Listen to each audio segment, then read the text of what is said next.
Muy buenas noches a todos. Estrenamos hoy Lágrimas en la lluvia, un programa que aspira a marcar la diferencia en complicidad con un público diferente. Somos de los que creemos que aún es posible una televisión que invite a la reflexión, que plantee retos a nuestra inteligencia, que desvele lo que realmente está pasando ante nuestros ojos sin que ni siquiera nos demos cuenta, limitados como estamos en nuestro campo de visión por las anteojeras con que las ideologías dominantes pretenden uniformarnos. Queremos, modestamente, proponer una mirada distinta, subversiva, escandalosa incluso, sobre los grandes asuntos de nuestro tiempo. Sabemos que un programa de estas características es como aquellas lágrimas en la lluvia de las que hablaba en una secuencia grandiosa el replicante de Blade Runner. Como lágrimas en la lluvia. Corremos el riesgo de ser ensordecidos, silenciados, ahogados en medio del estrépito de banalidades que por desgracia suministran los medios de comunicación, convertidos en anestesia de conciencias y apéndices del poder político.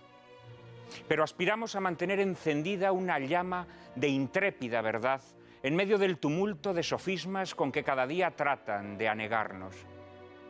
Para ello, contaremos con la colaboración de un puñado de buenos amigos, ardorosos en el debate, luminosos en la argumentación, dispuestos a hablar de lo que nadie se atreve, sin caretas ni disimulos, a pecho descubierto. Cada semana entraremos en sus hogares como partisanos para abordar cuestiones primordiales de nuestra época. Esas cuestiones que no se abordan nunca porque se han convertido en tabú, o si se abordan se hacen desde perspectivas siempre consabidas y amaestradas. E ilustraremos tales cuestiones con películas de gran calidad cinematográfica que serán como aquel hilo de Ariadna con el que Teseo penetró en el laberinto donde se escondía el Minotauro.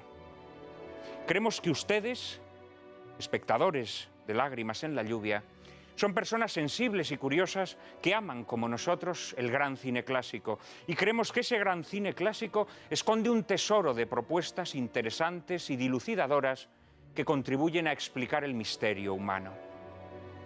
Les invitamos a acompañarnos en esta singular singladura. Juntos navegaremos océanos incógnitos, afrontaremos tempestades furiosas, resistiremos los cantos de sirena que traten de engatusarnos. Y al fin, avistaremos puertos amenos y gozosos. No abandonen el barco. Les aseguro que la tripulación se va a dejar la piel y el alma en el empeño.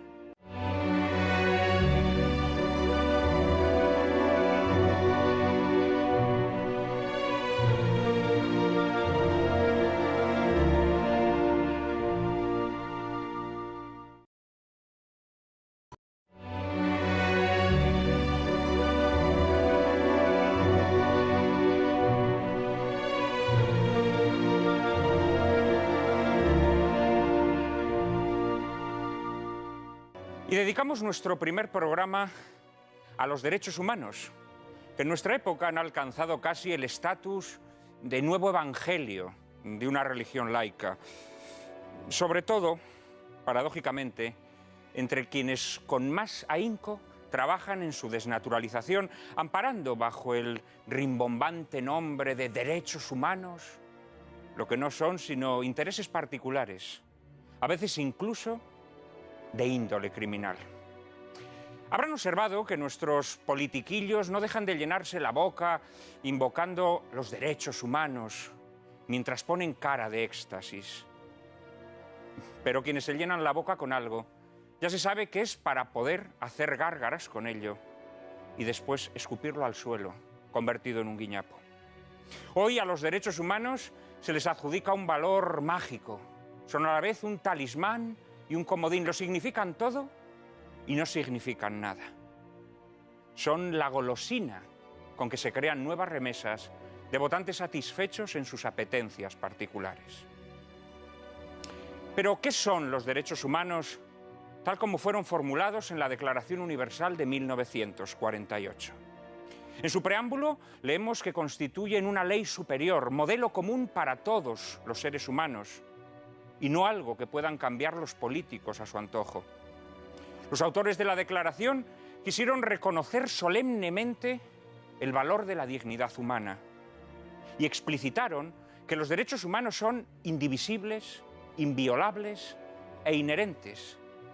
Esto es, que nadie puede cambiarlos a su antojo porque son innatos, porque pertenecen a todos los hombres por el hecho de pertenecer a la especie humana. Pero hete aquí que ahora esos derechos inherentes a la propia naturaleza humana se cambian, se reformatean, se redefinen, se desnaturalizan, se despojan de sentido según el antojo del politiquillo de turno. Así, por ejemplo, el derecho a la vida, piedra angular de la Declaración, se conculca a través de códigos legales que admiten el aborto. El derecho al matrimonio para todo hombre y mujer, así se especifica en la Declaración, se desvirtúa mediante la legalización de uniones entre personas de igual sexo. El derecho del niño a conocer a sus padres naturales y a ser criado por ellos, o en su defecto por los padres adoptivos que restauran sus vínculos de filiación, con maternidad y paternidad, se conculca cuando los niños nacen de donantes anónimos o son adoptados por parejas del mismo sexo. La Declaración proclama el derecho de la madre y el hijo a recibir una protección social especial. Pero la maternidad es fuente de discriminación en los mercados laborales. También proclama la Declaración, en fin, el derecho a practicar la religión de forma pública. Pero el laicismo rampante está obsesionado en relegar su práctica a esferas privadas. Y así podríamos seguir hasta comprobar que no hay derecho humano que no esté siendo desnaturalizado. Y mientras triunfa esta desvirtuación de los derechos humanos, quienes propugnan una definición objetiva de tales derechos son tachados de fundamentalistas. Ya no se reconoce la existencia de una racionalidad ética capaz de determinar lo que es justo y lo que es injusto en atención a la dignidad humana. Es el voto de la mayoría el que en cada coyuntura determina lo que es justo o injusto. Nos hallamos, en definitiva, ante la emergencia de una nueva forma de totalitarismo, aunque esta vez, a diferencia de los totalitarismos clásicos tan ceñudos y despóticos, se disfrace de aritmética parlamentaria y filantropía. La satisfacción de apetencias, de anhelos, de pulsiones, incluso caprichos convenientemente disfrazada con los ropajes de la emotividad, se erige en coartada para la formulación de nuevos derechos. Y aquí podríamos recordar lo que Aristóteles escribió en su Política.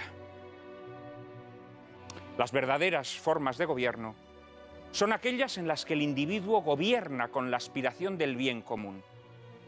Los gobiernos que se rigen por intereses privados son perversos.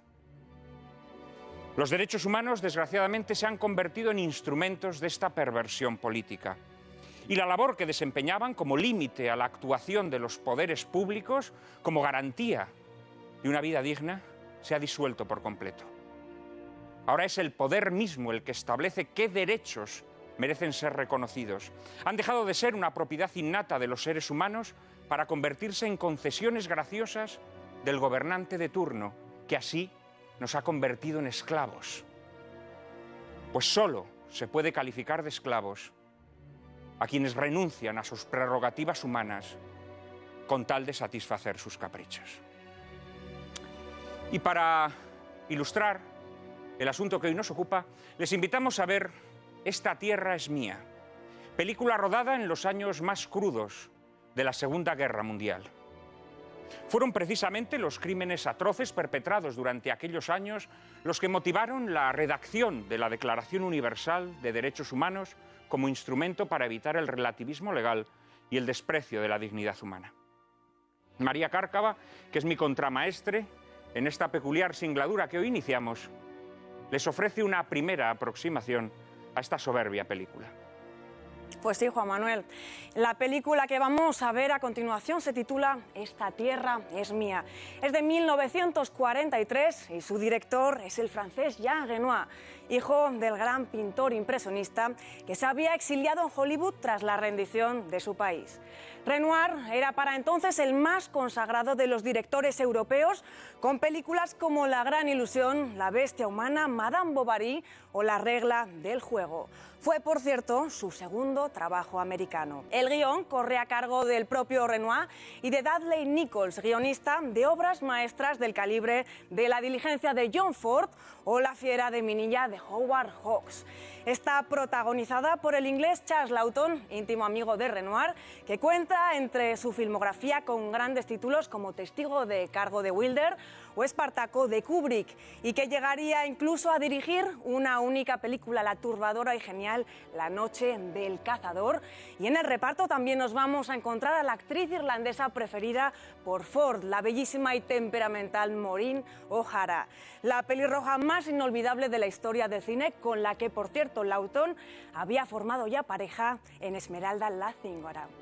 A estos les acompañan el siempre elegante George Sanders, un irónico Walter Slisa, que interpreta a la perfección a un oficial nazi, y una O'Connor, que interpretará a la posesiva madre del protagonista.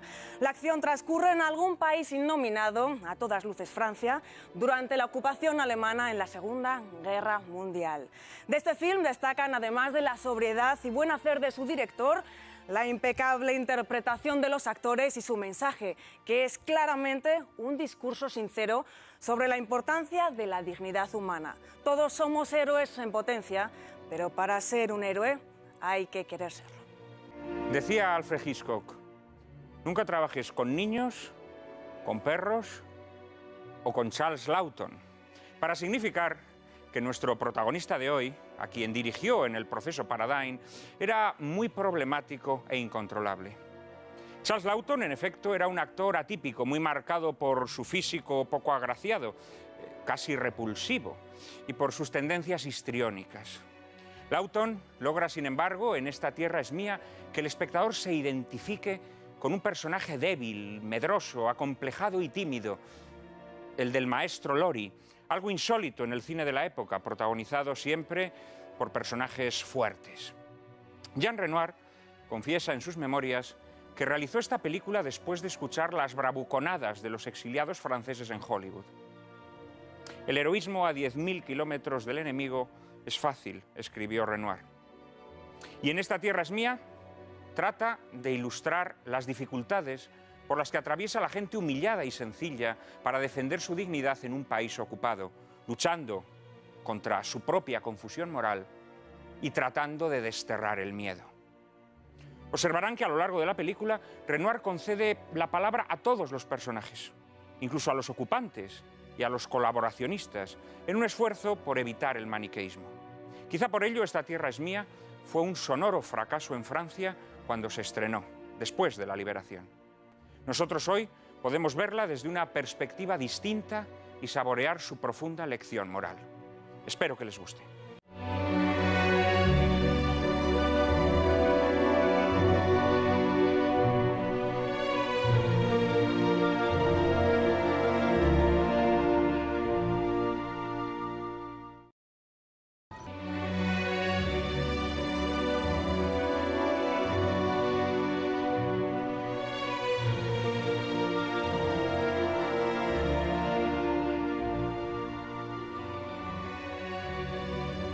Ya han oído las últimas palabras de Maureen O'Hara. Derecho de las personas a ocupar cargos públicos según su capacidad y sin otra distinción que la de su virtud y su talento. Algo muy semejante a esto decía Santo Tomás de Aquino cuando decía que el gobierno tenía que estar en manos de los virtuosos y de los inteligentes. Lo malo es cuando ocurre como hoy, que quienes tienen en su mano el gobierno son los incapaces, son los huérfanos de virtud y de talento.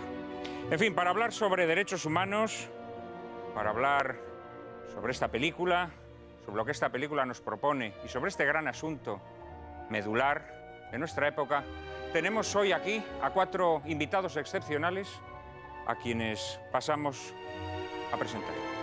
En primer lugar, Ignacio Peiró, escritor, trabaja habitualmente como columnista en varios medios de comunicación, entre ellos La Gaceta, de la cual es jefe de su sección cultural, y ha traducido a los más diversos autores, desde Evelyn Waugh, Louis Auchincloss o Benson. Muy recientemente he leído una traducción suya, la de Los Espiritistas, extraordinaria traducción, por cierto, y maravilloso libro que recomendamos a todos nuestros espectadores. A finales de año, Peiró publicará 2 libros, una recopilación de artículos titulada El primer bar y un libro manual llamado El arte de la masculinidad.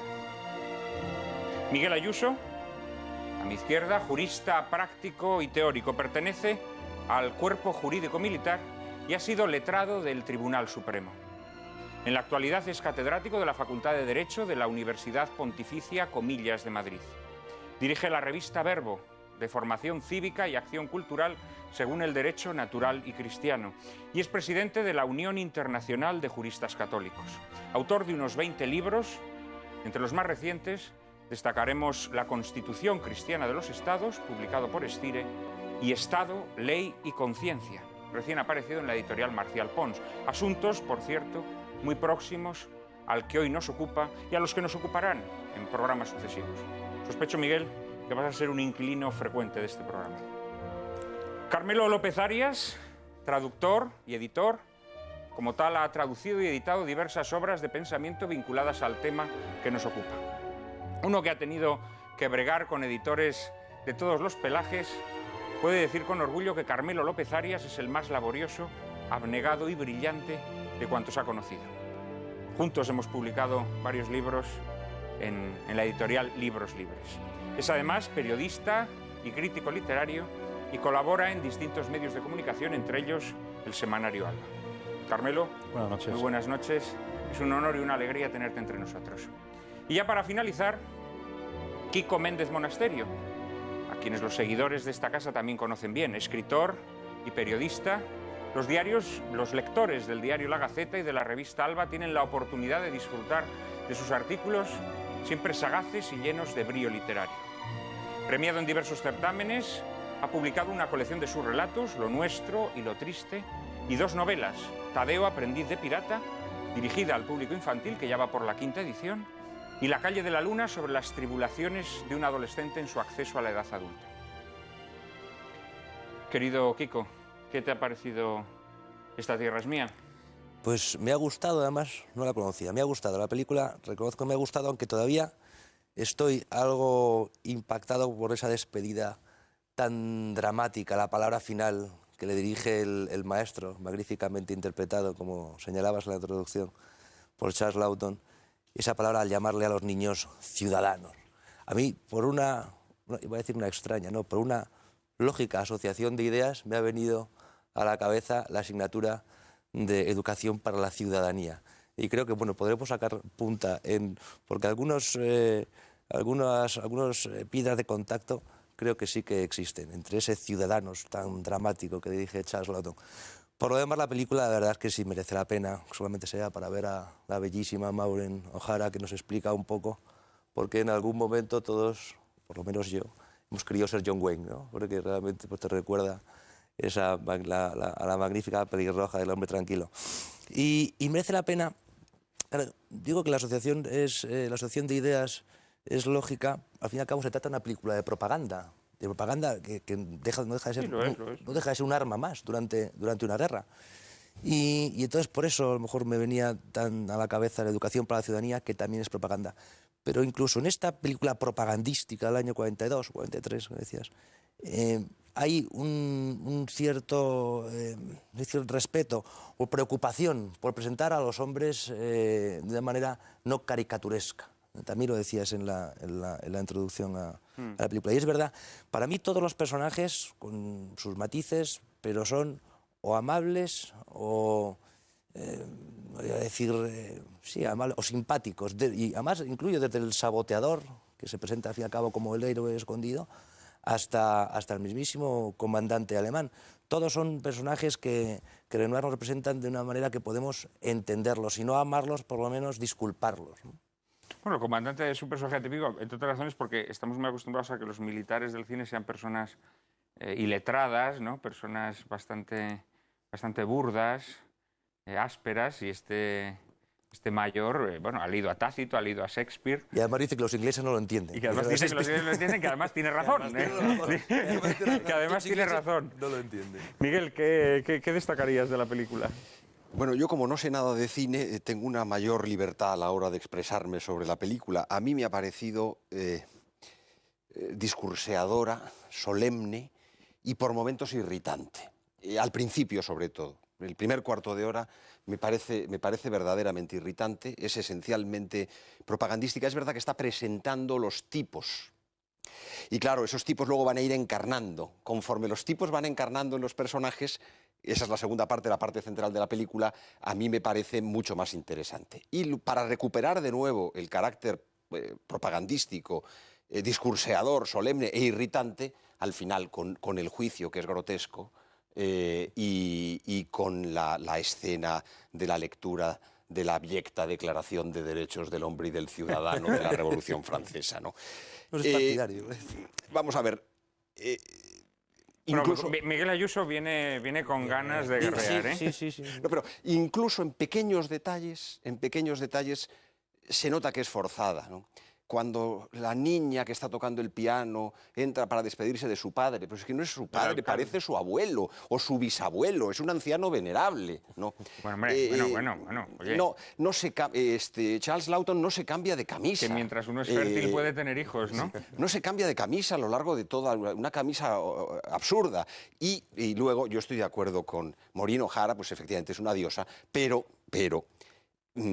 aparte del peinado de escarola que tiene, que no le que le ponga reparos a Maureen O'Hara, eso ya no te lo permito. Voy a poner uno. O sea, aquí hay libertad de expresión, pero ya con Maureen O'Hara no. Voy a poner uno, y es que para una maestra de la República Francesa, de la République, pero si es que parece una Ursulina posconciliar. Una Ursulina posconciliar es más osada en su modo de vestir que yo no quiero desmerecer a las Ursulinas ni preconciliares ni posconciliares, pero sospecho de que no tendrán muchas entre sus efectivos tan guapísimas como Maureen O'Hara. No nos pasemos con Maureen O'Hara. No, pero tienes razón.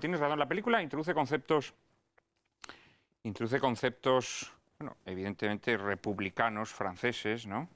Al mismo tiempo, yo creo que es una película que, teniendo cuestiones muy discutibles, creo que también tiene cuestiones interesantes. Por ejemplo, si os dais cuenta, en la película aparecen sobre todo 3 colaboracionistas muy evidentes: el alcalde, George Sanders, el novio de Maureen O'Hara, y el juez. Claro, el juez es un colaboracionista. A fin de cuentas está administrando justicia en un territorio ocupado. Sin embargo, hay cosas en donde Jean Renoir, a pesar de estar haciendo una película de propaganda, como tú bien has dicho, sin embargo, tiene ese rasgo de humanidad que tienen los grandes maestros solo. Y es cuando vemos cómo el juez se alegra de que Charles Lawton haya sido declarado inocente por el jurado. Ese es un momento de humanidad que se sobrepone, digamos, al esquematismo ideológico propio del momento. O sea, que la película, dentro de esa beta propagandística, también tiene cosas de gran humanidad palpitante que saltan de vez en cuando, ¿no?, a pesar de estar un poco impedidas por la circunstancia del momento. Muy buenas, don Carmelo. Buenas noches. Es un placer tenerte aquí. Lo mismo digo. No, desde luego coincido en que es una película excelente como película de propaganda. Yo en mi cabeza la he mezclado inmediatamente con Casablanca, porque transcurre en un escenario parecido. Creo que es mucho mejor Casablanca, que quizá tiene un guión un poco disparatado, no tan elaborado como este, pero gana la historia de los personajes, la historia personal del enamoramiento entre Ingrid Bergman y Humphrey Ward supera la historia sentimental en esta película, que es meramente accesoria. Yo creo que es interesante, a efectos de valorar la propaganda que incluye la película, pensar en a quién está dirigida.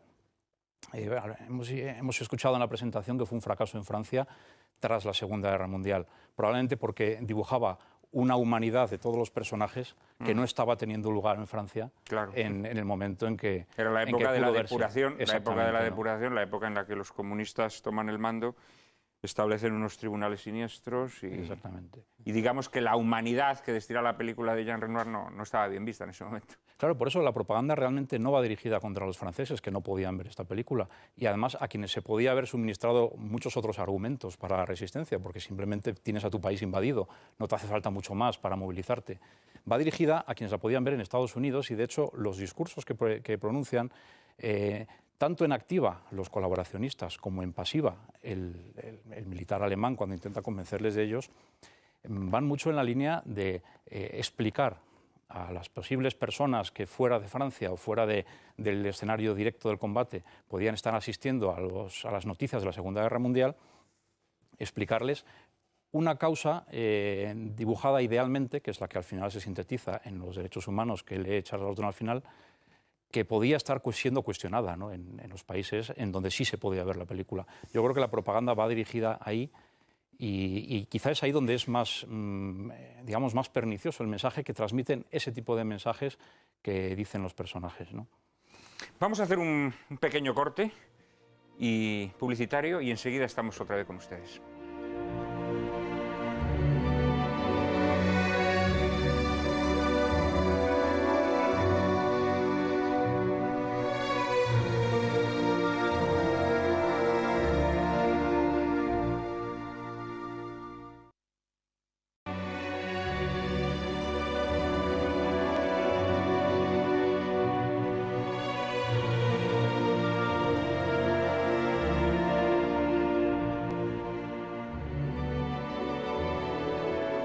Muy buenas noches, otra vez estamos en este primer programa de Lágrimas en la lluvia, dedicado a los derechos humanos y comentando la película que acabamos de ver, Esta tierra es mía, de Jean Renoir, con Charles Laughton y Maureen O'Hara. Y quedaba que nos diera esa primera impresión sobre la película nuestro cuarto invitado de esta noche. Ignacio. Muy bien, gracias, Juan Manuel. Pues a mí me parece que es una película de factura limpia y sobria, y lo digo esto obviamente como elogio, aunque en ocasiones puede ser un poco esquemática. Sin embargo, el hecho de que los personajes tengan un cierto claroscuro moral, de alguna manera, es decir, que el bueno, pues de alguna manera, pues, sea compatible al final la valentía con unos inicios de cobarde, etcétera, o que precisamente un militar alemán del ejército de ocupación pues pueda citar a Tácito en latín con cierta soltura, hace pensar también en unos ciertos guiños de dulzura de la civilización amenazada, como es, por ejemplo, además de lo que he mencionado, el papel del maestro, que a mí en ocasiones se me ha hecho un poquito chirriante, de tanto como lo santifican, me ha olido un poquito demasiado a institución libre de enseñanza y a un rasgo machadiano un poco full, pero hay un sentido de que el maestro debe ser ejemplar, y en la medida en que es ejemplar también hay un sentido de transmisión de la cultura. Por otra parte, hay algo hermoso en cómo el personaje, enamorado, como por otra parte es de comprender, de Maureen O'Hara, y absolutamente desparejado, ¿no? Ese romance imposible, bueno, pues de alguna manera la mujer que también le hace evolucionar hacia un mayor compromiso, ¿no? Entonces creo que también eso es algo que hay que comprender. Por otra parte, creo que siempre hay una noción de piedad humana y de una cierta hondura que me parece que es digna de alabanza. También considero que la propia ascendencia de Renoir contribuye un poco a esa exaltación final, sobre todo de los derechos humanos y demás, que es el mito revolucionario republicano, que ha ido mucho en el ADN francés, aunque también allí y fuera de allí haya sido tan puesto en crítica, a mi juicio, con razón. Es la película de un francés, eso es indudable, y estoy muy de acuerdo contigo en que es una película que tiene una gran piedad y que incluso los personajes negativos, George Sanders es colaboracionista por patriotismo, es decir, porque él cree que para la salvación de su patria es importante en ese momento estar con los alemanes.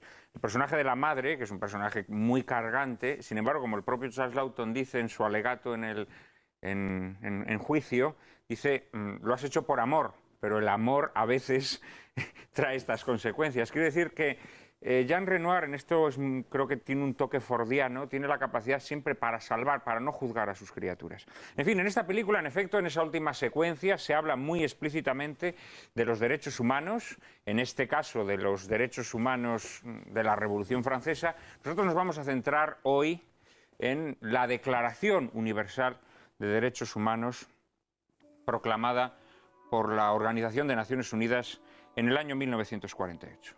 María Cárcava nos ofrece un primer acercamiento al asunto que nos ocupa hoy. El 10 de diciembre de 1948, la Asamblea General de las Naciones Unidas aprobaba y proclamaba la Declaración Universal de los Derechos Humanos tras la devastación que había traído la Segunda Guerra Mundial. Como bien saben, durante el proceso de Nuremberg fueron juzgados los crímenes cometidos por las potencias del eje.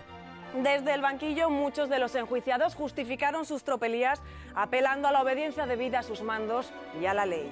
En Nuremberg, el tribunal concluyó afirmando que acatar órdenes injustas no podía admitirse como coartada porque existía una ley superior a las leyes positivas, una ley natural que permitía que cualquier persona dotada de discernimiento pudiese reconocer cuando una orden recibida era criminal.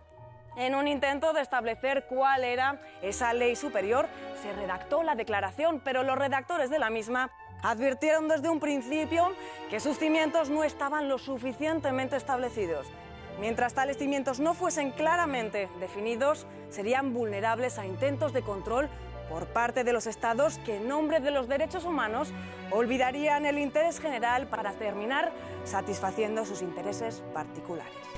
El premio Nobel Czesław Miłosz, al referirse a los cimientos éticos que fundamentan los derechos humanos, nos alertaba sobre el peligro de que aquellas bellas y emotivas palabras se convirtieran en realidad en una suerte de decorado que encubriese un abismo sin fondo.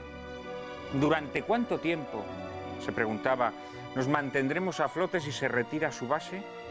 Y es que cuando la base sobre la que se fundan los derechos humanos empieza a ser discutida, la declaración se convierte en un texto muy frágil. Asistimos hoy a una paradoja lastimosa. A la vez que Occidente exhorta al resto del mundo a respetar los derechos humanos, se niega a definir de forma objetiva el significado de tales derechos. A la vez que arbitra sanciones para aquellas naciones que conculcan los derechos humanos, a la vez que legitima intervenciones militares, está debilitando tales derechos como fuente de autoridad, olvidando el bien común y la dignidad humana para beneficiar variopintas reivindicaciones particulares. Y lo que se hace en beneficio de unos pocos acaba siendo perjuicio para otros muchos. Esto es lo que hoy está ocurriendo. Sin el cimiento de una base moral, el edificio jurídico de los derechos humanos se está desmoronando y con sus escombros, un nuevo totalitarismo disfrazado de democracia está construyendo un artilugio que sirve a su provecho. ¿Creéis que la Declaración Universal de Derechos Humanos fue desde su origen ese decorado de bellas y emotivas palabras que encubría un abismo sin fondo? ¿O pensáis, tal como lo describe Miłosz, o pensáis que por el contrario esto es algo que ha ocurrido después? ¿Creéis que los redactores ya eran conscientes de lo que iba a pasar? ¿O pensáis que lo que está pasando es una traición al espíritu originario de la declaración? Sí. ¿Miguel? Yo no tengo duda de que está en el origen el veneno de la declaración. Maritain, personaje al que no me gusta citar por razones estrictamente higiénicas, pero que tuvo en los medios católicos, liberales y demócratas cristianos y sigue teniendo un peso enorme, declaró con impudicia en 1947, cuando se estaba ya procediendo a la elaboración de la que finalmente fue la declaración, que habida cuenta de que no se podían poner de acuerdo sobre el fondo y sobre el fundamento, bastaría que se pusiesen de acuerdo sobre cuestiones estrictamente prácticas, como su garantía. Es decir, que había una renuncia a fundar los derechos y a encontrar un fundamento de esos derechos. Esa renuncia no es no se puede calificar de un modo benévolo, porque por eso me he atrevido a decir con impudicia, que es un término que tiene una connotación severa, soy consciente de ello, porque implica verdaderamente una prohibición de preguntar, implica un cerrar los ojos, implica una asunción irracional. Y desde mi punto de vista eso es lo que está en el origen de los derechos humanos. Está en la Declaración del 48, como lo estuvo en la de 1789, como está en las declaraciones internacionales y constitucionales, que todas tienen el mismo origen y todas tienen la misma progenie. Lo que decías, el origen, porque aunque hablemos evidentemente sobre la declaración de 1948, no podemos olvidar, además la película nos da pie, cuáles son sus antecedentes, ¿no? Y el antecedente es el libro, es el librito, es la Declaración de los Derechos del Hombre y el Ciudadano, pero que tiene varios, ¿no? Bueno, hay diversas tesis. Hay quienes dicen que el origen es esa, hay quienes dicen que el origen es la Declaración de Estados Unidos, hay quienes dicen que es la ley natural. Sí, pero yo digo que es ese porque de las frases que lee Charles Laughton y luego continúa Mariano O'Hara, algunas sí están recogidas en la ley 48. Por ejemplo, aunque no tal cual, la que le dice la ley es la expresión de la voluntad del pueblo. Claro, y sobre todo hay eso y la obsesión por los niños. Me refiero a que, si os acordáis, tanto el director del colegio como el comandante alemán, como Charles Laughton al final, lo que hablan es de los niños, de cómo llegar, cómo mandar ese mensaje a los niños. Claro, realmente, cuando decía Clarice, es la expresión de la voluntad del pueblo alemán está allí presente con los dos soldados alemanes. Esa es la voluntad del pueblo alemán. Entonces a mí, aunque parezca un poco bárbaro, no me parece tan diferente realmente el comandante alemán con el jefe de la resistencia. Es decir, los dos tienen la misión, la obsesión por trasladar a los niños un concepto. El del alemán, pues lo conocemos todos, pero que no es el de antisemitismo, matar judíos, no, también tiene una parte amable ese discurso, es el Reich de 1000 años de paz, es decir, ningún totalitarismo vende su propaganda a base de sangre y horror, no, también todos prometen un universo, una utopía en la Tierra. Y la depresión también, y digo, ¿por qué me trasladaba a la película? Porque el comandante alemán se refiere a que hay que llevar a los niños, el jefe de la resistencia también, y la Declaración de los Derechos Humanos de 1948, más que llegar a un acuerdo, dice también algo para que los países, las élites o los intelectuales puedan, o los legisladores puedan tomar. Lo que dice no es que sea distribuido, expuesto y leído y comentado en las escuelas y otros establecimientos de enseñanza.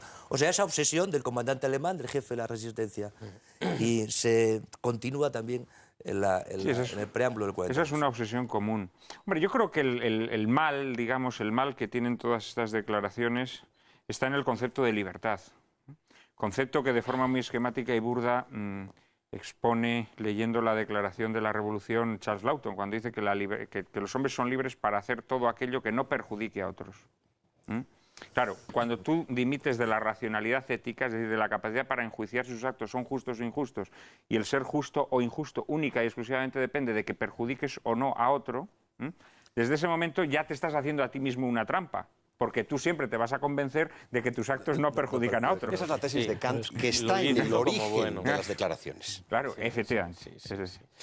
¿Y qué es la libertad negativa? Es decir, la libertad sin regla, o mejor dicho, sin otra regla que no sea la propia libertad. La autonomía personal para dirimir lo que es bueno y lo que no, guiándote única y exclusivamente, al final, por tu beneficio, claro, por tu interés, ¿no? Que en definitiva es una anomia moral que deriva, además, creo yo, de modo directo en el relativismo moral, que es uno de los temas de nuestro tiempo. A mí también me parece singularmente pavoroso esas alusiones que hay en la película al mundo del mañana, al hombre del mañana, ¿no? Que entroncando con los niños es un poco el concepto de hombre nuevo que siempre quisieron, además, los totalitarismos, ¿no?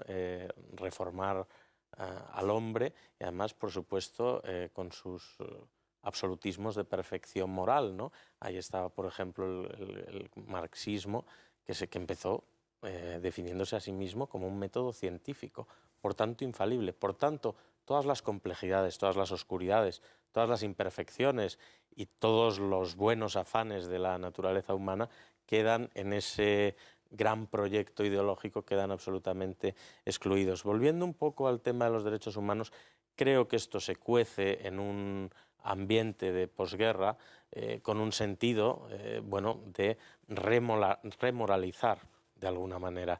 Es curioso cómo una de las grandes quiebras de alguna manera de la historia de Occidente es que después de la Segunda Guerra Mundial, donde empiezan a surgir unos grandes relatos que han tenido en alguna medida una influencia, bueno, en parte benéfica, quizá al principio Schumann, Monet, Adenauer, etcétera, ¿no?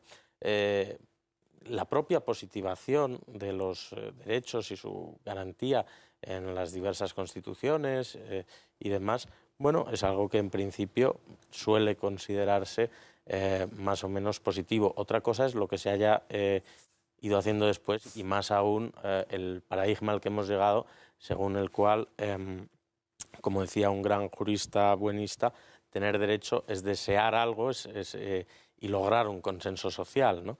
Con lo cual ahí un consenso social que lo respalde. Con lo cual ahí ya estamos muy lejos de lo que es la persona.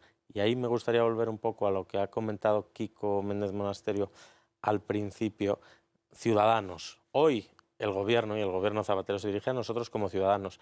Oiga, yo no soy un ciudadano, yo soy una persona. Yo tengo derechos por ser persona. Como ciudadano, igual puedo ir a que me hagan un pasaporte para ir a la Melanesia. Pero como persona yo tengo una serie de derechos y, por cierto, también de obligaciones que emanan de mi propia naturaleza. Por tanto, volviendo un poco a esa quiebra a la que aludía, después del 48 también, después de unos ciertos intentos de moralizar otra vez la vida pública, llegamos a la contracultura, años 60 y 70, que yo creo que hay una llegada ahí de la posmodernidad, toda noción de jerarquía, de autoridad moral queda abolida y, por tanto, cuando queda abolida la autoridad, tenemos muchos menos criterios también para saber qué es bueno y qué es malo, porque se pone todo en duda. Al poner todo en duda, en buena parte todo da igual.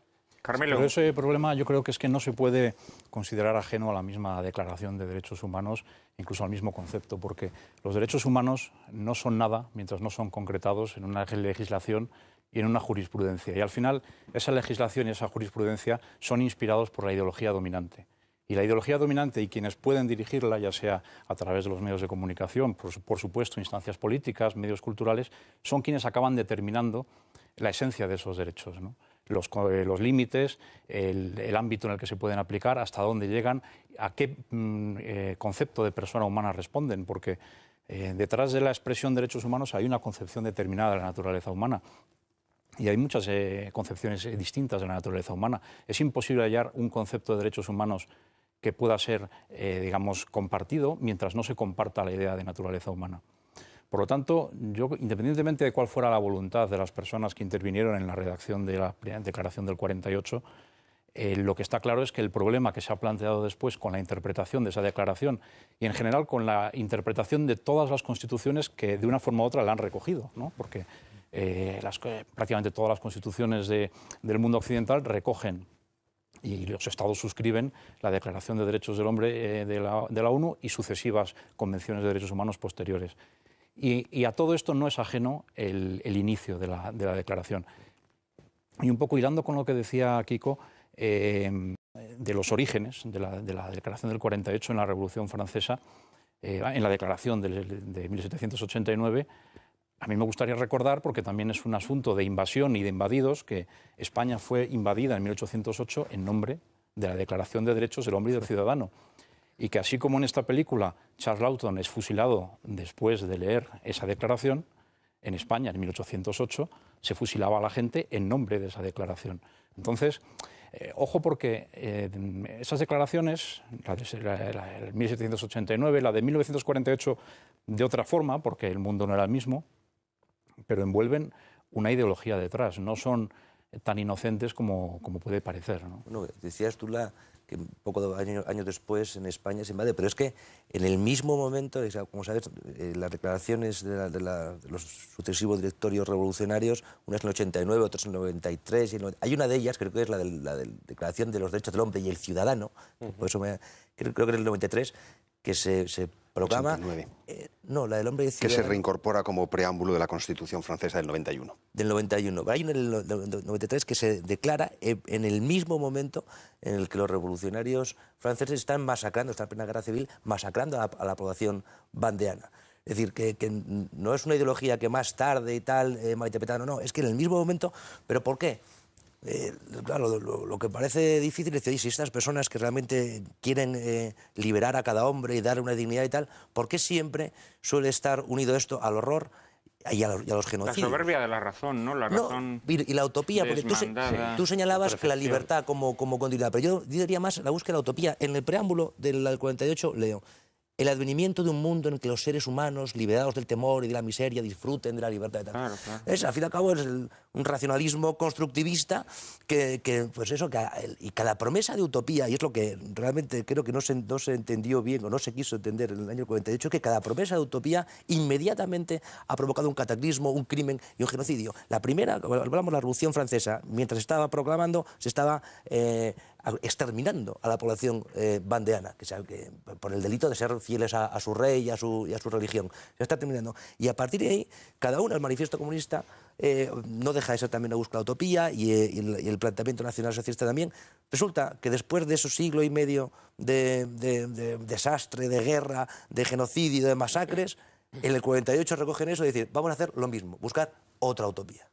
Sí, el problema es que los derechos humanos, a diferencia de otras utopías o idolatrías que hoy contemplamos como aberraciones del espíritu humano, los derechos humanos, en cambio, son contemplados como un producto eximio, ¿no? Un producto noble del espíritu humano, ¿no? Y esto es lo más peligroso porque, claro, la gente alude a ellos o los invoca como si verdaderamente estuviera invocando a Dios, ¿no? Sí, Este es el problema. Y luego, claro, esos derechos, además, más allá de la opinión que tengamos sobre lo que fueron en origen, luego se han ido convirtiendo en otra cosa, ¿no? Precisamente sobre esto nos va ahora a introducir María Cárcava. Pues vamos ahora con una aparente paradoja. Comentábamos hace unos instantes que los derechos humanos no han sido definidos todavía y precisamente por no estar definidos no dejan de redefinirse una y otra vez. Eso sí, en asuntos medulares como la vida, la mujer o la familia. Así surgen nuevos y falsos derechos que se materializan en legislaciones lesivas contra algunos derechos humanos originarios y que terminan beneficiando a unos pocos y perjudicando normalmente a la mayoría, incluso a la propia convivencia del cuerpo social.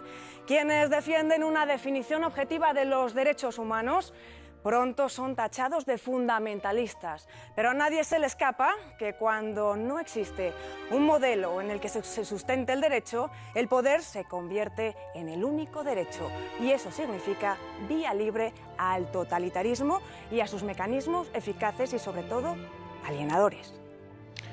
Al establecer que son inherentes a la persona, los redactores de la Declaración Universal se supone que pretendían significar que eran derechos de naturaleza prepolítica, constitutivos de la persona y también apolíticos, porque no son construcciones del poder, que independientemente de su orientación ideológica debe reconocerlos y luchar por su preservación. En los últimos años, sin embargo, se trata de imponer una nueva versión de los derechos humanos caracterizada por la proclamación de sedicentes derechos nuevos que no son sino el camuflaje con el que se trata de satisfacer intereses particulares, a veces el derecho de la vida sustituido por un derecho al aborto, el derecho al matrimonio convertido en algo nuevo, el derecho a expresar públicamente la fe o creencias religiosas constantemente coartada, la familia reformateada, etcétera, etcétera. Los derechos humanos han dejado de ser definiciones objetivas para convertirse en acuñaciones moldeables según la conveniencia social del momento, según las preferencias ideológicas de una determinada formación política que ostenta una mayoría parlamentaria. Los estados, bajo el maquillaje de la democracia, han emprendido una nueva senda totalitaria que trata de modelar las conciencias de sus ciudadanos con la inestimable ayuda de la propaganda y la adhesión lacayuna de los principales medios de comunicación, con el propósito de avergonzar e intimidar a quienes disienten de este proceso de redefinición constante y tratando de crear una apariencia de opinión mayoritaria. ¿Este proceso creéis que empezó en algún momento? ¿Creéis que se puede establecer su inicio? Porque lo que es evidente es que está tomando mucha velocidad, ¿no?, en los últimos tiempos. En realidad hoy ya no, cuando hablamos de derechos humanos, ya más bien pensamos en estas redefiniciones que se han hecho en los últimos años que en los derechos originarios de la Declaración. Bueno, es que yo creo que Ignacio daba en una clave importante cuando hablaba de mayo del 68, de todas las revoluciones ya intelectuales, no físicas, que se van sucediendo, que están desde la dinamitización de la autoridad, o sea, la libertad, la revolución sexual. ¿Por qué se dan todos esos? Porque ya están en el marco de los derechos humanos, creo que son consecuencia. Los derechos humanos, la Declaración del 48, a mi modo de ver, constituye un nuevo catecismo utópico, voy a utilizar la palabra, sustitutivo del planteamiento religioso. Es decir, yo creo que inunda completamente ese plano de la personalidad y el plano de la religión cada vez está más acotado, ahora cada vez incluso más perseguido, pero entre otras cosas porque al igualar los derechos humanos todas las religiones, es evidente que eso ya es hacer descender en mucho, por ejemplo, a la religión católica. Y en ese plano las religiones quedan ya muy arrinconadas y todo es lícito o no conforme a esa declaración de los derechos humanos, que parece una nueva ley universal, un nuevo decálogo, en el que si estás dentro de ello más o menos puedes vivir, puedes pasear en Occidente. Claro, pues eso hay que redefinirlo. Y lo redefine el mayo del 68, si ha sido capaz de echar abajo toda una estructura legal en Occidente, ¿cómo no va a redefinir también los derechos humanos? ¿Por qué? Por decíais antes, porque esos derechos humanos no están fundamentados en nada que no sea el poder político. Es el poder político el que en 1948 dicta este catecismo laico, este catecismo laicista, que los derechos humanos, y dice, ya no hace falta otro planteamiento, no hace falta el plano religioso. Es cuestión de acento, sin duda, pero yo concuerdo con lo que decía Ignacio Peiró, de que hay una agravación, una exasperación, una aceleración del proceso nihilista y disolvente que está a la base de los derechos humanos a partir de lo que se ha denominado la posmodernidad y su concreción en el hecho histórico de mayo del 68. Esto es sin duda. Ahora bien, a mí me parece que es importante subrayar la continuidad esencial del proceso. Yo en esto estaría más con Quico Méndez Monasterio, en el sentido de subrayar que por más que se haya producido esa voladura de los últimos restos que todavía parecía que quedaban cobijados por la declaración del 48 y por los planteamientos todavía, digamos, demócrata-cristianos, que en general son los que están en la base de las declaraciones de los demócrata-cristianos en relación con los socialdemócratas, es decir, el consenso que se instaura por los vencedores después de la Segunda Guerra Mundial. Pero yo insistiría en esto porque si nosotros reparamos lo que ha ocurrido, por ejemplo, en el caso italiano, y lo que ha significado la Constitución italiana del 47, es que el principio de la demolición del orden social católico, cristiano, de lo que quedaba en Italia, no se produce después de mayo del 68, sino que se produce inmediatamente después de la Constitución del 47. Es decir, en Italia vemos cómo la democracia cristiana es el partido que produce la descristianización de Italia. Esto es muy importante subrayarlo. Yo no puedo negar la profundidad que ha alcanzado luego, después de mayo del 68, lo que es el nihilismo posmoderno. Y aquí, volviendo a algo que decía Quico Méndez Monasterio, con el que estoy radicalmente de acuerdo, es que no podemos olvidar que tanto la declaración del 1789 como la del 48, la de la Revolución Francesa y la de las Naciones Unidas, más las internacionales posteriores como el Convenio Europeo del 50, más las constituciones nacionales, todo ello se basa sobre un pseudo derecho, que lo encontramos en el artículo 3, si no me confundo, de la Declaración Universal del 89 y en el 21, de nuevo si no me confundo, en la del 48, que es que no hay autoridad que no derive del sufragio. Es decir, toda autoridad, no hay autoridades naturales que tengan un fundamento diferente del sufragio, diferente de la voluntad humana. Entonces no existe la autoridad del marido sobre la mujer en el matrimonio, no existe la autoridad de los padres sobre los hijos en la familia, no existe la autoridad del maestro sobre los estudiantes en la escuela. Por cierto que la película... Y mucho menos una autoridad política. Ya no política, sino una autoridad, digamos, religiosa, ¿no? Una autoridad Entonces a esto de se índole llama metafísica. la democratización. Y entonces la democratización nunca está completa. ¿Por qué se dice que aquí en España hubo un momento en que se acuñó una frase pintoresca que era que la transición estaba inacabada? No sabemos exactamente cuándo, en alguna vez se acabó, pero estuvo mucho tiempo inacabada y no sabíamos por qué no acababa, porque no podía acabar. Porque pasa como con la democratización, nunca termina el proceso de democratización, porque el proceso de democratización es el proceso de demolición de las autoridades naturales. Hasta su propia destrucción, quizás. Pero lo que pasa es que la naturaleza emerge y la naturaleza reacciona y entonces existe una lucha en la que la falta de claridad en la visión del problema por muchas instancias hace que no sea tan definida, tan decidida como pudiera, pero la lucha continúa. Y además es que es un poco como la metáfora de Maeztu de la hiedra y de la encina. La hiedra no termina de sofocar la encina. Bien. Ojalá sea así. Un pequeño corte y enseguida volvemos.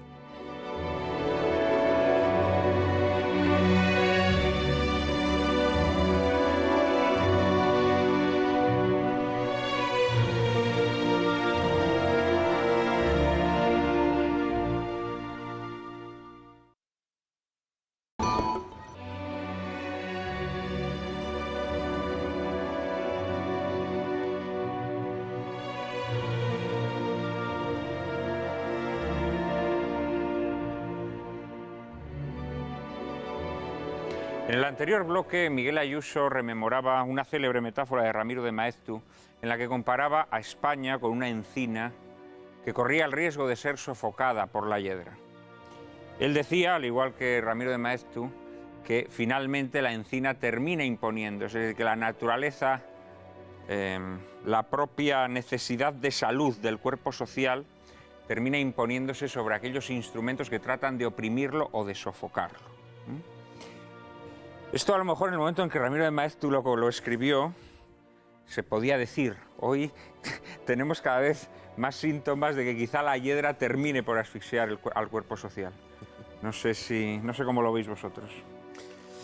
Bien, hombre, es cierto que Maeztu tuvo una gran capacidad profética, siempre, aunque ahora mismo sea un hombre...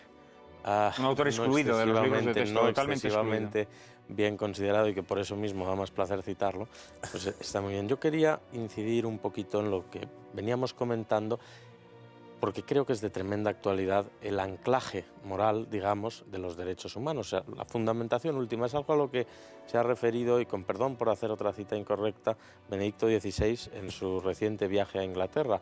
Lo ha preguntado, lo ha lanzado a los grandes capitostes del mundo y de la política reunidos en Westminster.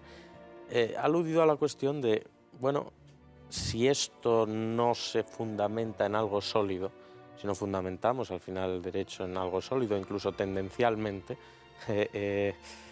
bueno, al final el poder tiende a manejar esa base quebradiza, esa base sin fijeza, de modo que va, como se dice ahora, concediendo derechos precisamente a sus ciudadanos. Yo te concedo el derecho de...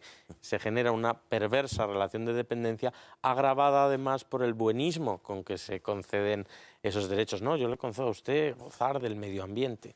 Tiene usted derecho a no sé qué. Además, eso coincide con un momento, precisamente desde la contracultura, ¿no?, que surge 60, 70 de enorme narcisismo, por el cual toda petición se convierte en exigencia, debe positivarse y, claro, váyanle a uno a chistar si lo que uno reclama es un derecho, por ejemplo, el derecho a eliminar la transfobia o algo así, que de pronto transfobia, ¿no? Que sí.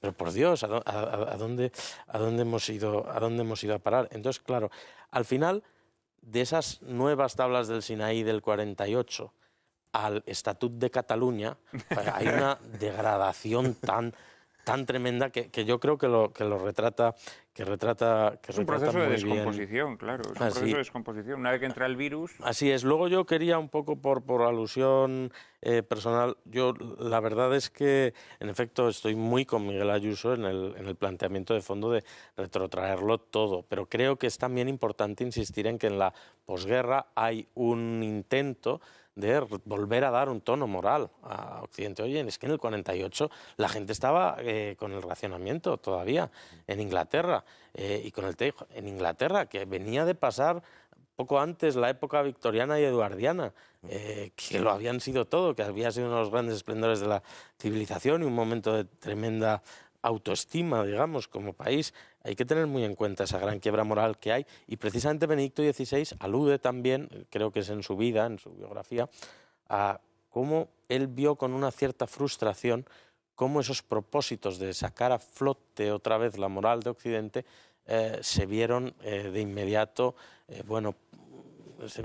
se vinieron abajo, ¿no? En cuanto a la democracia cristiana italiana y demás, hombre, hay que tener en cuenta que, en primer lugar, bueno, aquel viejo dicho de que con Italia nunca se puede ser muy pesimista, que yo creo que es una gran verdad. También hay que tener en cuenta que el Partido Comunista con más fuerza de Occidente fue el Partido Comunista Italiano, en lo raro que fuera. También hay que tener en cuenta el apoyo, a veces no siempre habilísimo o acertado, de la Iglesia a la democracia cristiana en Italia y en aquella coyuntura, y su condición fatal, seguramente, de mal menor. Hay que tener en cuenta que a partir de los 60-70, por ejemplo, las Brigadas Rojas llegan a tener un nivel de apoyo popular, unos tipos crudelísimos y de una endeblez intelectual asombrosa, llegan a tener como héroes románticos, porque luchaban por una democracia genuina, ¿no? Llegaron a tener un sustento popular que hoy nos sorprendería y nos avergonzaría. Creo que fue Unamuno, en los albores de la democracia cristiana, quien dijo que él, lo de democracia cristiana, le sonaba como obispo isósceles, que era meter dos cosas de órdenes distintos y juntarlas, ¿no? O sea, que una cosa era la democracia, que es una forma política, y otra cosa es el cristianismo, que es una religión, y eso de querer meterlos en un mismo sintagma, o que le sonaba como obispo isósceles. Como el pensamiento navarro, con perdón, famosos títulos periódicos. Tenía razón Unamuno, pero no toda. Porque se trata de dos cosas heterogéneas, ciertamente, pero no porque haya una heterogeneidad entre la religión católica y el orden político. Evidentemente, no. El orden político puede estar derivado... Claro, por eso digo que el orden justo, el orden político justo... acertaba per accidens. Sí. Pero bueno, la expresión era graciosa. Yo creo Carmelo. que lo que permitía al finalizar la Segunda Guerra Mundial y cuando se proclama la declaración del 48, lo que permitió una interpretación benigna no es tanto la existencia de un fundamento objetivo de los derechos humanos, que es muy difícil de fijar, sino es la misma sociedad. Es decir, la sociedad que sale de la guerra es una sociedad todavía basada sobre instituciones naturales, digamos, que son de respeto universal. Hemos citado la familia, hemos citado la escuela, incluso en la película que hemos visto hoy está todavía vigente el modelo clásico de escuela, porque no ha sido destruido por la Revolución del 68. Pero se portan muy mal los niños. Me ha llamado la atención que en una escuela francesa, salvo al final, en que de repente cuando el maestro es un héroe, debe tener un pedagogismo ahí. Cuando el maestro es un héroe, claro, entonces todos están firmes cuando entra. Aunque el clasicismo francés es muy republicano, o sea, no es tan positivo siempre. Esto es la pintura histórica de David, que pintó a Marat como pintó a Virgilio, que entronca y busca la legitimidad de la revolución en la vieja república, y por eso los convierte en héroes y demás. Hay que tener cuidado, porque además es tremendamente totalitario desde un punto de vista moderno. Es que no habías acabado, ¿no, Carmelo? Perdón. No, solamente quería mencionar al respecto de esto, de la falta de fundamentación real objetiva, que durante un tiempo puede haber permitido, existido en la sociedad una determinada visión de las cosas que permite que no sea disolvente la terminología y la ideología de los derechos humanos. Pero eso no tarda en caer. ¿Por qué? Porque, y de hecho estamos oyendo hablar ahora ya en las personas que se dedican a esto de los derechos emergentes, ¿no? Es una especie de nuevo lenguaje que es lo que está amparando, pues, el derecho a la salud reproductiva, el matrimonio homosexual, el derecho al aborto, etc. Lo que pasa es que los derechos humanos, aparte de una declaración, aparte de una ideología, son también una mentalidad. Y es una mentalidad que engaña profundamente sobre lo que es la naturaleza del hombre. Porque el hombre no es, contra lo que decía Rousseau, no es un hombre que nace libre. El hombre nace muy endeudado. De hecho, nacemos endeudados porque lo debemos todo a quienes nos han precedido. De tal forma que si tuviéramos que fijar un plazo en el que pudiéramos ser conscientes de cuánto debemos y empezáramos a pagarlo, probablemente nos llevaría la vida entera, ¿no? Entonces, nuestra aportación a la sociedad no es exigir nuestros derechos, es prestar lo que podemos prestar y en el momento en el que podemos prestarlo, y eso normalmente es un periodo de tiempo muy corto. Entonces, no solamente se trata de que se desvíe el contenido de los derechos humanos en un sentido u en otro, en función de cuáles sean los principios predominantes en la sociedad en un momento u otro, es que la misma mentalidad de que tenemos derecho a exigirlo todo es disolvente en sí misma, independientemente de cómo se plasme luego en un articulado o en otro. Nos convierte en chiquilines, en berrinchados, en constante reclamación. Esa es una de las claves, ¿no? Yo creo que es el cambio de mentalidad. Es decir, cuando Joseph Roth escribe, os acordáis, a ver si me ayudáis al título, El Anticristo, en el 39, hablando del nacionalsocialismo, él tiene que salir de Austria, utiliza varias veces repite una expresión, un concepto que dice es asumir la derrota. Y creo que de alguna manera nosotros debemos empezar a acercarnos a ese planteamiento. Hay que asumir la derrota. Es que la mentalidad que ha cambiado ya es una mentalidad muy difícil, con la que es muy difícil trabajar. La mentalidad que decía Ignacio, de cualquiera se siente con derecho a exigirlo todo, desde una plaza de funcionario hasta que le den hasta la cátedra. No, pero a ser su contrario, la persecución que nace de esa exigencia. Es decir, el Semario Alba la semana pasada, no el que se publicaba el viernes, el del viernes anterior, señalaba como una fotógrafa que se dedica a hacer bodas, bautizos y comuniones, estaba encausada en México. ¿Por quién? Por la Comisión de Derechos Humanos de México. ¿Por qué? Por haberse negado a acudir, sin su negocio, a acudir a fotografiar una boda de homosexuales. Esa mentalidad es la que es realmente difícil de combatir. Porque hasta a mí me resulta difícil argumentar en un foro, decir, oye, no, claro, es que esta señora no está discriminando. Sí, está discriminando. Ella dice, a ti no, porque sois una pareja. Luego sí hay una discriminación, luego sí está atentando contra los derechos humanos, luego la vamos a llevar a la guillotina otra vez. Es que además esa mentalidad que muy acertadamente describía Kiko tiene su traslación incluso en términos técnico-jurídicos. Yo hoy no he querido hablar demasiado, hasta ahora no lo he hecho. Pero cuando te lo agradecemos todo.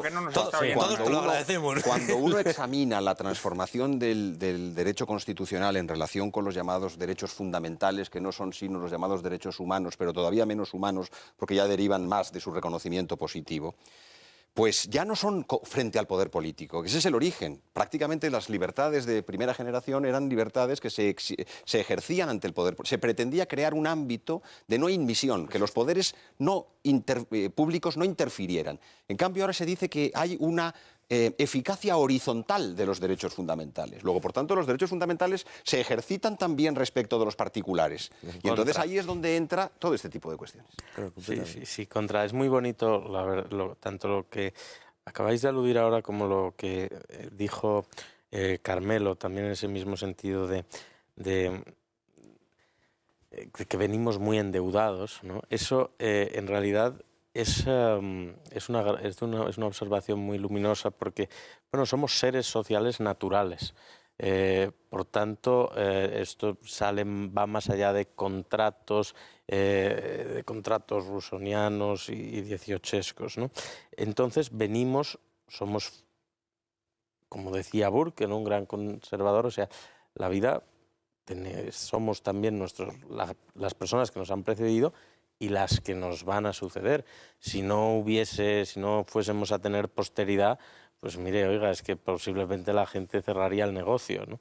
Entonces creo que eso es muy bueno, que hay un sentido de obligación hacia los demás que viene en esa propia sociabilidad natural y que además encuentras un fundamento en algo que es anterior a la justicia y que ha salido también al principio del debate, como es la piedad humana, es decir, el reconocernos a los demás, al reconocer a los demás como hombres, ¿no?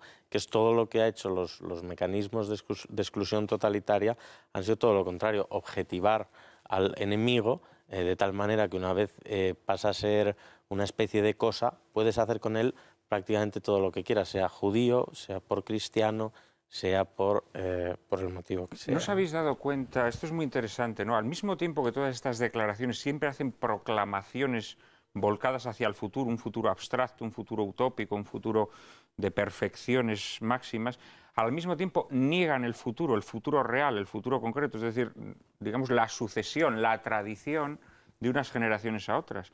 En realidad, todo el proceso de redefinición de los derechos humanos al que estamos asistiendo, cuyos mecanismos después de la publicidad vamos a pasar a describir, parte de un concepto nuclear, que es la separación, digámoslo así, entre sexualidad y procreación. Es decir, la manera en la que se ha ido sobornando, digamos, a los destinatarios de las cartas de derechos, es siempre convirtiendo la sexualidad en algo totalmente desvinculado de la procreación.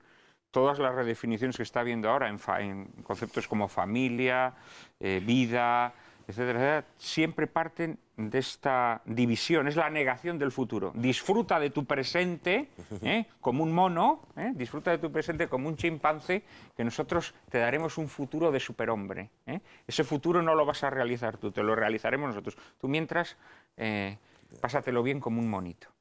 Les vamos a explicar luego cómo logran redefinir los derechos humanos.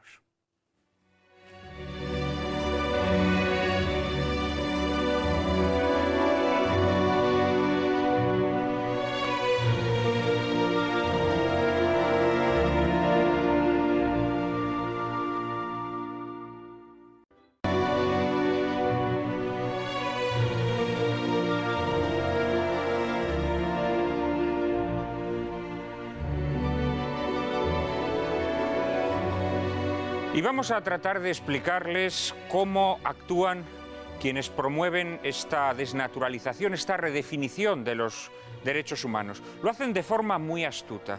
Su objetivo es crear artificialmente una opinión pública favorable a esos falsos derechos que pretenden instaurar, a la que es obligatorio adherirse si no se quiere ser arrojado al infierno de los réprobos. Para lograr esta desnaturalización, deben impedir que la Declaración Universal, en los términos en que fue redactada, cumpla el propósito con el que fue concebida, que es el de proteger la dignidad humana, inspirando tanto las relaciones internacionales como las legislaciones nacionales. Lo vamos a ver en este gráfico. En efecto, la Declaración de Derechos Humanos, que tiene siempre como centro al individuo, a la persona, sin embargo, se va a tropezar con unas barreras, tanto en el ámbito internacional como en el ámbito nacional, que impiden que sea directamente aplicada. En primer lugar, se organizan, desde organizaciones como la ONU, las llamadas conferencias internacionales. Las más célebres, en Pekín o El Cairo, son conferencias de las que emanan textos jurídicos sin valor legal, pero de gran valor político. Estos documentos sin valor jurídico son los que ya proponen los nuevos términos, derecho reproductivo, a la salud reproductiva y sexual, para referirse al aborto, por ejemplo. Paralelamente, hay una serie de organismos internacionales como la turbia y nefasta Organización Mundial de la Salud, célebre, como saben ustedes, por desatar histerias globales para que la gente enriquezca a los laboratorios farmacéuticos comprándose vacunas para enfermedades que nunca existieron, como la gripe A, la gripe aviar, etcétera, etcétera. Bien, desde estos organismos internacionales se elaboran manipulaciones semánticas y argumentos pseudocientíficos que enmascaran la verdadera naturaleza de los crímenes que pretenden convertir en derechos. Manipulaciones y falsos argumentos que, a fuerza de ser repetidos, se convierten en verdades inatacables. Así, por ejemplo, a la píldora abortiva la Organización Mundial de la Salud la llama contracepción de urgencia. Así, esta misma organización introduce el concepto absurdo de preembrión, con el propósito de negar la condición humana a la vida gestante. Así, por ejemplo, desarrollan tesis muy discutibles que no se apoyan en estudios sistemáticos sobre explosión demográfica o sobre cambio climático. Lo que pretenden es convertir en dogma indiscutible que para salvar el futuro del mundo hay que detener como sea la natalidad. Y paralelamente, en el ámbito nacional, los distintos gobiernos de los estados, acogiéndose a la apariencia de legitimidad que les proporcionan los documentos sin valor jurídico de los organismos internacionales, promueven legislaciones nacionales que consagran el aborto o las formas de familia alternativas, creando el espejismo de que las nuevas normas responden a una demanda social.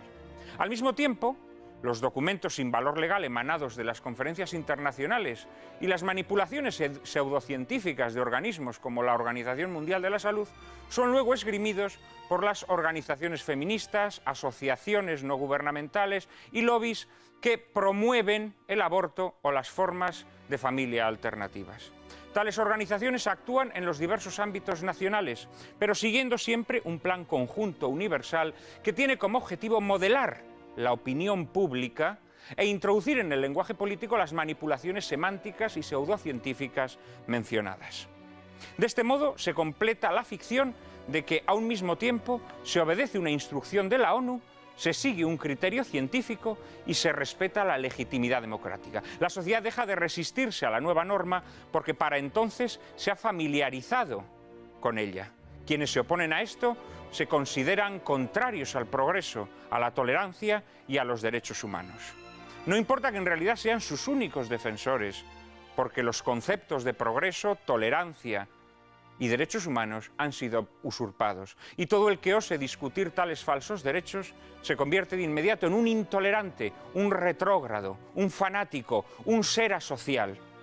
En definitiva, en un delincuente, porque no nos engañemos. Lo que este astuto proceso pretende es que de aquí a unos pocos años todo el que se oponga a esta redefinición de los derechos humanos sea condenado a la muerte civil.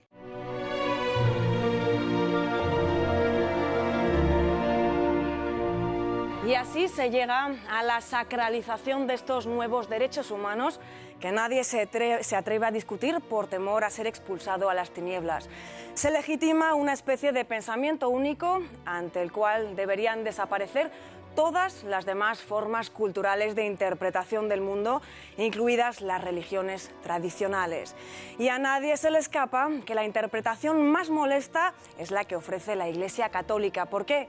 Por tener una autoridad unitaria expresada a través de la doctrina y el magisterio de los papas.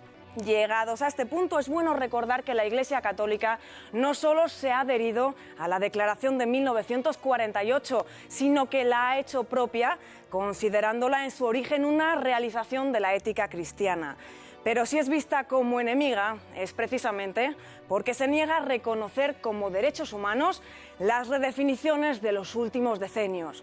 Hay, en efecto, en la Iglesia Católica una decidida oposición a las restricciones de la libertad religiosa y a los llamados derechos reproductivos.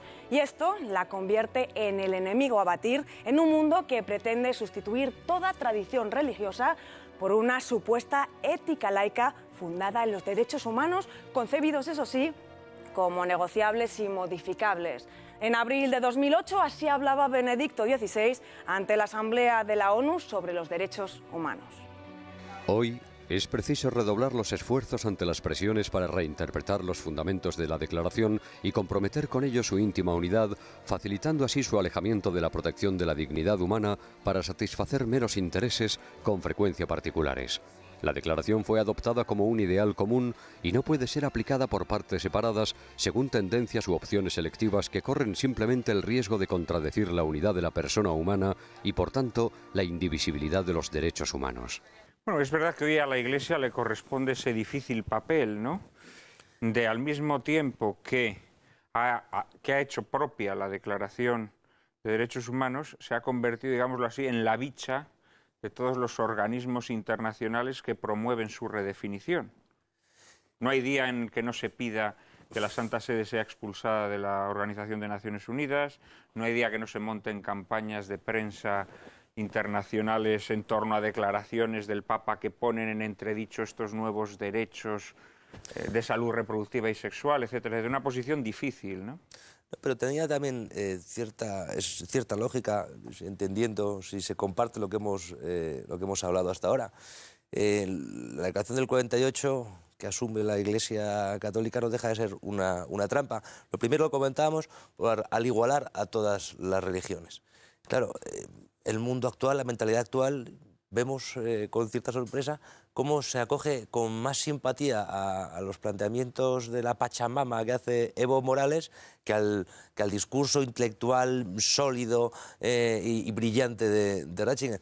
¿Por qué? Pues porque uno molesta y el otro no. Así de sencillo. O sea, la estructura intelectual, la fuerza de toda la filosofía, la metafísica, todo lo que es una construcción de siglos del pensamiento cristiano, molesta para la nueva mentalidad. La Pachamama de Evo Morales pues, se convierte en algo pues, folclórico que incluso hasta puede venir bien, ¿no? Sí, bueno, yo creo que es lógico que la Iglesia, ante un discurso dominante como es el de los derechos humanos y una declaración que ha suscrito, intente darle la interpretación más benévola posible. Pero yo creo que hay que tener cuidado porque ese no es el terreno del mensaje natural de la Iglesia, que el mensaje de la Iglesia es un mensaje de salvación, que tiene unas connotaciones en todos los ámbitos de la vida, pero que no responde a su prioridad esencial, que es la salvación. ¿Qué ocurre? Que cuando se fundamenta exclusivamente el discurso en los derechos humanos se llega a contradicciones insolubles. Lo hemos visto, por ejemplo, en el reciente referéndum suizo sobre los minaretes, ¿no? Donde hemos visto cómo, mientras el pueblo cristiano, en buena medida, votaba en contra de la proliferación de minaretes en Suiza, teníamos a los obispos suizos votando a favor. Y se ha pasado igual en el tema de las caricaturas de Mahoma. Claro, si el tema de las caricaturas de Mahoma lo analizamos solamente con los derechos humanos, tenemos dos opciones. O primamos la libertad de expresión y podemos caricaturizar a Mahoma, pero también podemos caricaturizar a Jesucristo. Bueno, a Jesucristo se le caricaturiza mucho más que a Mahoma. Por eso, porque da menos miedo, ¿no? O también podemos priorizar la libertad religiosa y entonces prohibimos la caricatura de Mahoma y la caricatura de Jesucristo. En ambos casos estamos comparando a Jesucristo con Mahoma, cosa que es muy normal que lo haga el secretario general de las Naciones Unidas, pero no es tan normal que lo haga la Iglesia, ¿no? Porque al fin y al cabo caricaturizar a Mahoma... No, pero es por la indefensión a lo mejor la que siente la Iglesia. La Iglesia tampoco yo he visto, bueno, he leído discursos claros con el tema del burka, del niqab. ¿Por qué? Porque a lo mejor puede ser decir, oye, yo lo he oído en tertulias de afamados liberales, oye, la comparación del burka con la toga de las monjas. Es decir, oye, es que el tocado de las monjas y tal, oye, cuando se dice, no, es que esa mujer va obligada a portar un burka, ¿por qué lo sabes? Pues es difícil de descubrir. Pues a lo mejor dicen, es que esas mujeres están engañadas en una religión oscurantista medieval que les obligan a meterse en un convento de toda su vida y tal. A lo mejor también van a tener la salvación, la tentación de salvarlas. Por eso entiendo de alguna manera la postura de alguna jerarquía católica. Entiendo y a la vez me parece pues, terrible que tenga que defenderse el Islam sabiendo que si no, los siguientes van a ser ellos. Miguel. Bueno, yo dejaría el tema de la libertad religiosa estrictamente considerada y el tema del Islam, porque esa es una dimensión muy importante en este momento y posiblemente... Sí, para un programa. Yo pienso que sí, pero creo que en el origen de la aceptación por la Iglesia Católica de las declaraciones universales y del discurso de los derechos humanos, del lenguaje, si se quiere, de los derechos humanos, el problema está en si la aceptación del lenguaje no implica de algún modo la aceptación del concepto. Sobre esto iremos luego. Creo que ese es el eje en este momento que nos interesa, más allá de la libertad religiosa, que es muy importante, pero que creo que es específica y que tiene un tratamiento propio. La Iglesia no puede, sin renunciar a su misión, decir que es la custodia del derecho de gentes y de la ley natural. Esto lo dice Pío XI, pero en fin, la Iglesia deja de ser la Iglesia Católica como arca de la salvación y de la verdad cuando se pone en condición de igualdad con otros credos, con otras instituciones, con otros organismos. Por eso, precisamente, desde sus orígenes, la Iglesia condenó las declaraciones de derechos humanos. La declaración de 1789 fue condenada por Pío VI, pero diciendo que los 13 artículos que contenían eran contrarios a la religión y a la sociedad. Digamos que la tradición de la Iglesia, en el sentido de oponerse a los derechos humanos, es antigua. ¿Cuándo procede o cuándo proviene un pequeño cambio? Con la propia declaración del 48, no hay que echar la culpa de todo al Vaticano II. El Vaticano II tiene grandísimas culpas, pero no todas. En este punto Pío XII, antes lo ha apuntado muy delicadamente Ignacio Peiró, yo soy menos delicado, en política fue débil y en materia de, concretamente, la declaración del 48, se le atribuye una nota en el Observatorio Romano escrita por él pero no firmada, en la que ponía algunas objeciones, pero de alguna manera la aceptaba. La aceptación es posterior. Es ya Juan XXIII en Pacem in Terris y es Auctogésima Venies de Pablo VI, pero fundamentalmente Juan Pablo II, la verdad, en un magisterio inmenso sobre el tema. Equívoco, confuso, wishful thinking y clerical. Y utilizo el término clerical no en el sentido vulgar, sino en el sentido de Augusto del Noche. Es decir, la idea de que la Iglesia Católica de alguna manera tiene que aceptar, para poder darse a entender al mundo, las categorías centrales del pensamiento moderno. Para mí esto es demoledor. Esto es perdente, siempre, no se puede ganar. Esta es una actitud en la que necesariamente uno se subordina al discurso dominante y así no se puede ganar.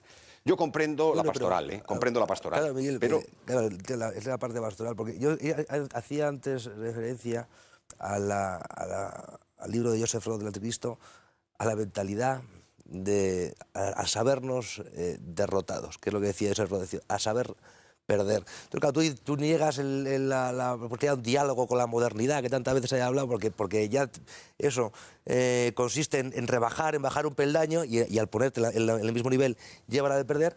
Pero a lo mejor también hay que diferenciar lo que ha sido la civilización cristiana de lo que es la religión cristiana. Yo creo que es el momento, no soy nada optimista, como puedes ver, soy más pesimista aún que tú.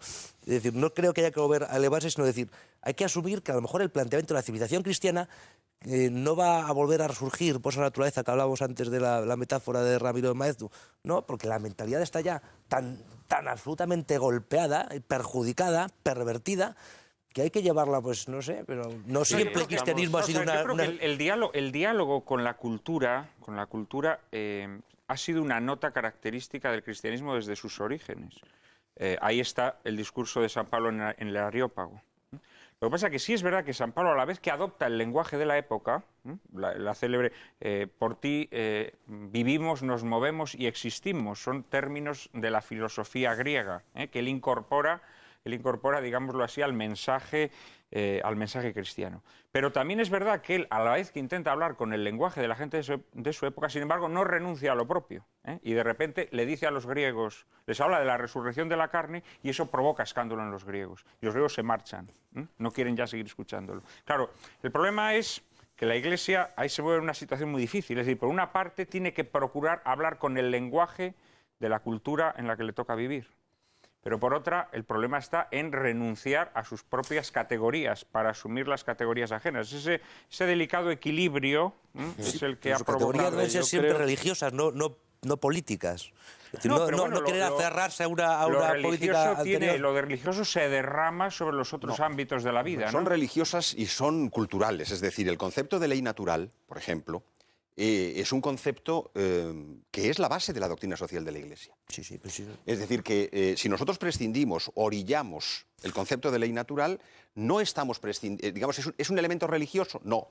¿La ley natural pertenece al orden sobrenatural o revelado? No, pertenece al orden natural. No, pero si el planteamiento, yo estoy de acuerdo contigo, el planteamiento es distinto, es decir, pero ¿puede existir la Iglesia católica en China? ¿O no? Es decir, que el hecho de existir, de mantener limpio el mensaje, no tiene por qué llevar a una imposición de una cultura, de una política, y decir, lo que ha sido la civilización cristiana, que es que ha iluminado a todo Occidente. Oye, pero es que también existía el Oriente, ahí también se puede existir ahí las iglesias. De la inculturación, es un problema moderno, interesante, sin duda alguna, y no cabe duda de que ese diálogo, yo creo, estoy de acuerdo con Juan Manuel de Prada, no estoy negando esa posibilidad de acuerdo y de asimilación. El problema es que la ortodoxia católica se ha asentado sobre una serie de principios y sobre una serie de criterios, sobre una serie de términos, de conceptos, que son los que son. Es decir, si nosotros hablamos de transubstanciación para referirnos al misterio eucarístico, la transubstanciación no se puede hacer sin comprender lo que es la substancia. Y la substancia es una categoría aristotélica que luego Santo Tomás de Aquino desarrolla. Si nosotros negamos la transubstanciación porque decimos que es un término que va ligado demasiado a un contexto cultural, entonces ya caemos pues, en las herejías del posconcilio, la transfinalización, la transsignificación y un conjunto de inventos que no son más claros, pero que son simplemente como un intento de concesión ante lo que es un lenguaje determinado, que es el de la tradición de la Iglesia. Bien, yo la verdad es que creo que de Pío XII a esta parte, incluso antes, en general a los papas el mundo contemporáneo viene comprendiéndoselo todo. Creo que no ha faltado claridad. Creo que de hecho ahí están las acerbas críticas que con que suelen regalarles los oídos. Por otra parte, creo que es cierto que aun cuando algunos miembros de las puntuales de la jerarquía católica, algún obispo y demás, sienta la tentación de que le acepten un poquito en la mesa para dialogar, etcétera, hay que tener en cuenta que los demás ya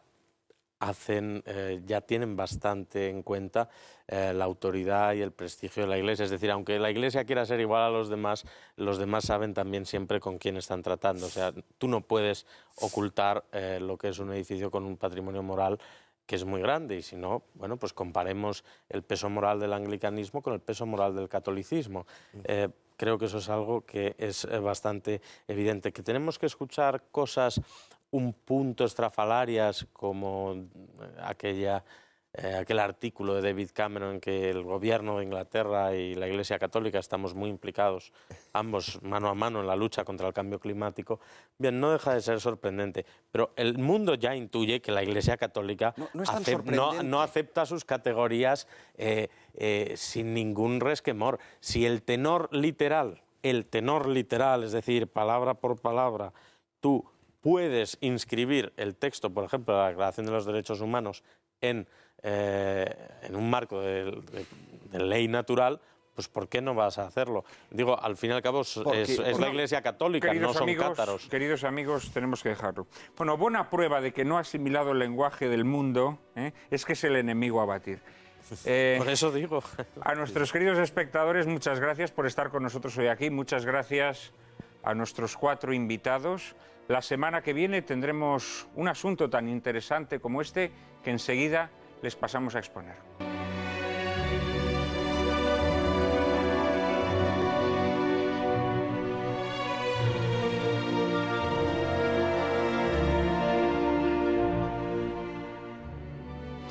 Quienes promueven la redefinición de los derechos humanos afirman que no existe otra moral que la que determina la opinión pública, esa opinión pública que previamente han modelado a su antojo, como antes veíamos, o las mayorías parlamentarias.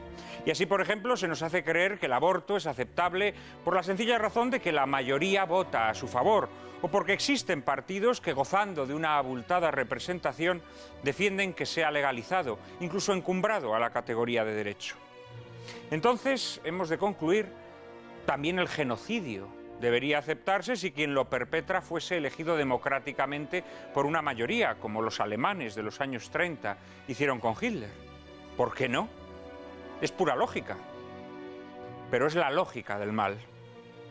Si nos rebelamos contra el genocidio, ¿por qué no lo hacemos contra esta redefinición de derechos que está desarrollándose ante nuestros ojos?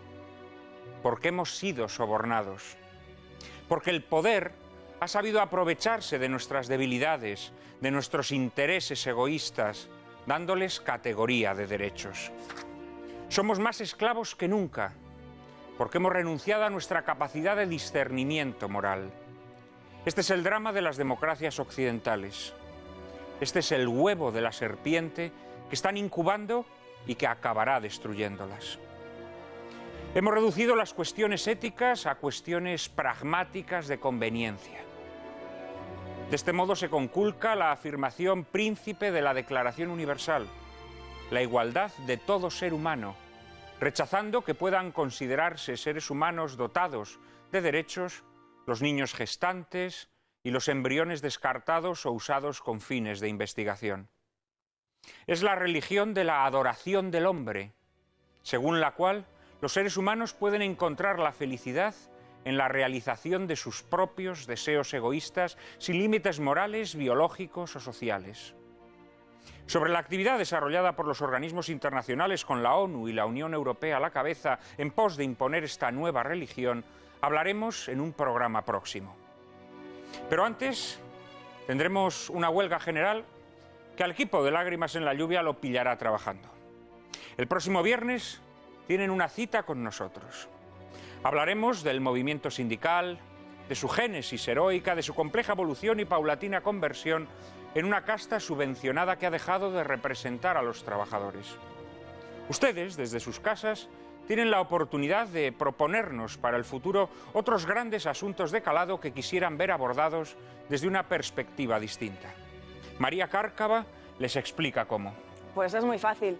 Supongo que desde casa se les habrán ocurrido infinidad de temas de los que les gustaría que hablásemos en sucesivos programas. Bien, pues sus deseos son órdenes, así que desde aquí estaremos encantados de recibir sus sugerencias y comentarios en nuestra dirección de correo electrónico lágrima@intereconomia.tv. Repetimos, lágrimas@intereconomia.tv. Estamos deseosos de que saturen nuestra cuenta de correo con sus comentarios, pero háganlo a partir de mañana, que hoy ya es muy tarde. Prada, yo creo que es hora ya de cerrar el kiosco. Tus deseos son órdenes para mí, Cárcava.